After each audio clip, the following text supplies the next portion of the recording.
Bismillahirrahmanirrahim. Assalamualaikum warahmatullahi wabarakatuh. Di pertemuan ketiga ini kita memasuki materi permutasi ya untuk mata kuliah pengantar matematika. Kita langsung saja. Untuk sebagai pengantar, di sini teman-teman mahasiswa bisa dilihat bahwa sebelum masuk ke permutasi itu kita harus memahami yang namanya faktorial. Jadi faktorial di sini disimbolkan seperti tanda seru ya, seperti ini. Ini dibaca sebagai n faktorial. Jadi kalau ada n faktorial itu didapat dari n dikali n-1 dikali n-2 sampai bilangan 1 ya. Sebagai contoh, misalkan di sini tuliskan 10 faktorial pertama, artinya dari 1 faktorial sampai 10 faktorial. Nah, kalau kita jelaskan, jadi kalau untuk 1 faktorial itu berarti sama dengan 1. Untuk 2 faktorial artinya 2 kali 1 hasilnya adalah 2. Untuk 3 faktorial, 3 kali 2 kali 1 hasilnya adalah 6. Untuk faktorial, 5 faktorial, dan sampai 10 faktorial, langkah yang dilakukan sama ya, seperti itu. Jadi dikalikan hasil dari bilangan faktorialnya ke bilangan paling kecil, yaitu bilangan 1. Kemudian untuk contoh penggunaan faktorial, di sini sebagai contoh ada 8 faktorial dibagi 6 faktorial. Maka kalau kita hasilkan tinggal sebagai kata kunci atau nilai kuncinya adalah nilai pembaginya. Pada saat nilai pembaginya di sini kita lihat adalah 6. Nah, artinya yang 8 faktorial itu tidak usah dikalikan sampai 1 gitu. Jadi nggak usah 8 kali 7 kali 6 kali 5 sampai 1. Jadi langsung saja ke patokan yang penyebutnya adalah 6 faktorial. Jadi 8 faktorial adalah 8 kali 7 dikali 6 faktorial. Nah, 6 faktorial di sini karena ini bisa kita coret ya. 6 faktorial dicoret dengan 6 faktorial, maka hasilnya adalah 8 dikali 7, maka hasilnya 56. Lalu untuk contoh soal kedua, di sini ada 12 faktorial dibagi 9 faktorial dikalikan 2 faktorial. Ini ada dua buah penyebut, tapi kita fokus ke yang paling besar. Yang paling besar di situ adalah 9 faktorial, maka yang 12 di atas kita tinggal kalikan sampai ke 9 faktorial. 12 kali 11 kali 10 kali 9 faktorial. Yang bawahnya 9 faktorial tulis kembali, kemudian 2 faktorialnya kita uraikan menjadi 2 kali 1. Nah, 9 faktorialnya bisa kita coret. Lalu 10 bisa dibagi menjadi 2, dibagi 2 menjadi 5 di sini. 10 bagi 2 5, maka hasil akhir adalah 12 kali 11 kali 5 menghasilkan 660. Seperti itu untuk penerapan faktorial. Sekarang kita masuk ke permutasinya. Permutasi adalah penyusunan kembali suatu kumpulan objek dalam urutan yang berbeda dari urutan yang semula. Urutannya diperhatikan, kemudian ada perulangan yang tidak diperbolehkan. Nah, misalkan masalah penyusunan kepanitiaan yang terdiri dari ketua, sekretaris, dan bendahara, di mana urutan dipertimbangkan karena merupakan salah satu contoh permutasi. Gitu. Sebagai contoh, jika terdapat 3 orang, misalnya Amir, Budi, dan Cindy, yang akan dipilih untuk menduduki posisi ketua, sekretaris, bendahara tersebut, maka dengan menggunakan prinsip perkalian, kita dapat menentukan banyaknya susunan panitia, banyaknya cara menentukan banyaknya susunan panitia. Nah, ini kata kuncinya. Pertama, menentukan ketua. Jadi ketua itu dapat dilakukan dengan 3 cara karena calon tiga-tiganya masih ada gitu. Antara Amir, Cindy, dan Andi. Lalu begitu ketuanya sudah ditentukan, misalkan satu orang sudah terpilih sebagai ketua, maka sisanya tinggal 2 orang. Maka cara yang ditentukan untuk sekretaris, pemilihan sekretaris adalah 2 cara. Yang terakhir, setelah ketua dan sekretaris ditentukan atau didapat, maka untuk menentukan bendahara tinggal 1 orang atau 1 cara. Sehingga banyaknya cara susunan panitia yang mungkin adalah 3 dikali 2 dikali 1. Maka hasilnya adalah 6 ya. Nah, Secara formal, permutasi dapat didefinisikan sebagai berikut. Definisi 3.1 dalam matematika berbunyi permutasi dari n unsur yang berbeda x1, x2 sampai xn adalah pengurutan dari n unsur tersebut. Nah, ini sebagai contohnya, tentukan permutasi dari 3 huruf yang berbeda yang misalnya adalah ABC. Nah, kita tentukan. Penyelesaiannya, permutasi dari huruf ABC adalah tinggal disusun saja.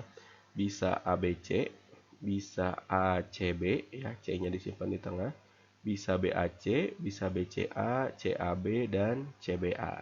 Jadi ada 6 cara ya, cara menyusun huruf tersebut. Ini kalau dengan cara disusun, tapi kalau dengan cara langsung pun sama ya, itu kita misal 3 huruf yang berbeda berarti 3 faktorial ya. Hasil dari 3 faktorial itu pun jawabannya adalah 6 ya.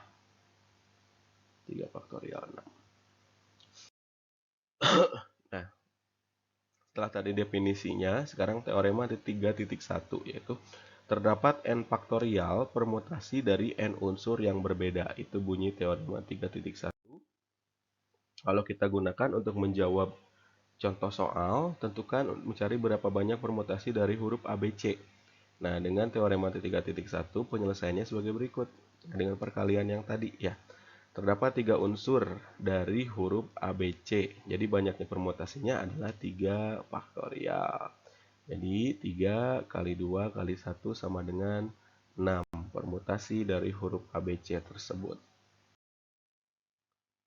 Contoh yang keempat, berapa banyak permutasi dari huruf A, B, C, D, E, F jika huruf ABC harus selalu muncul bersama?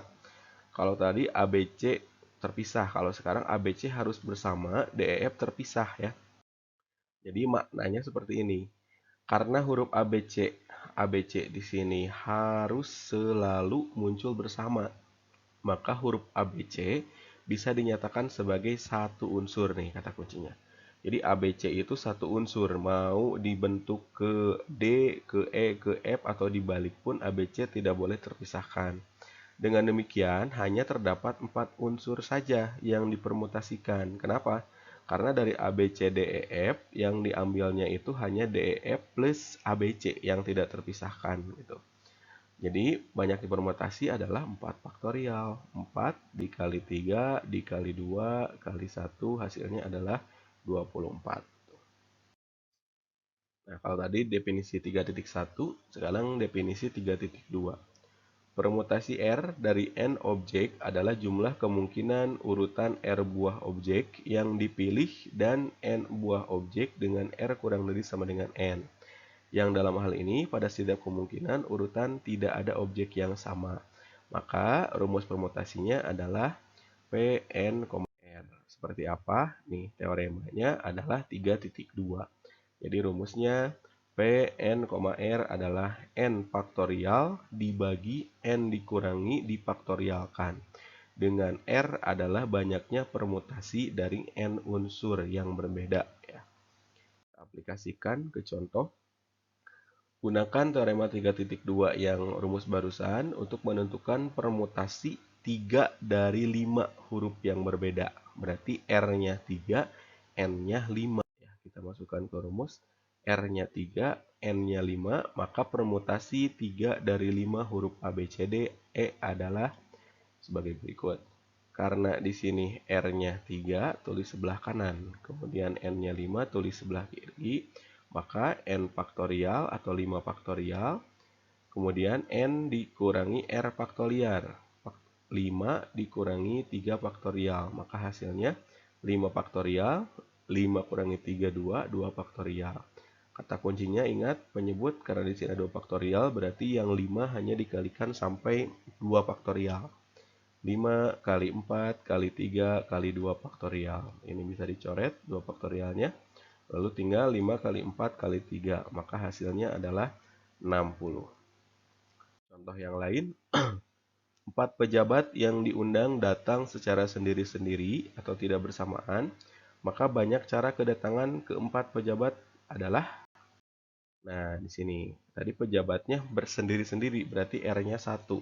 Sedangkan jumlah pejabatnya ada 4. Berarti N-nya adalah 4. Berarti P 4,1 ya di sini.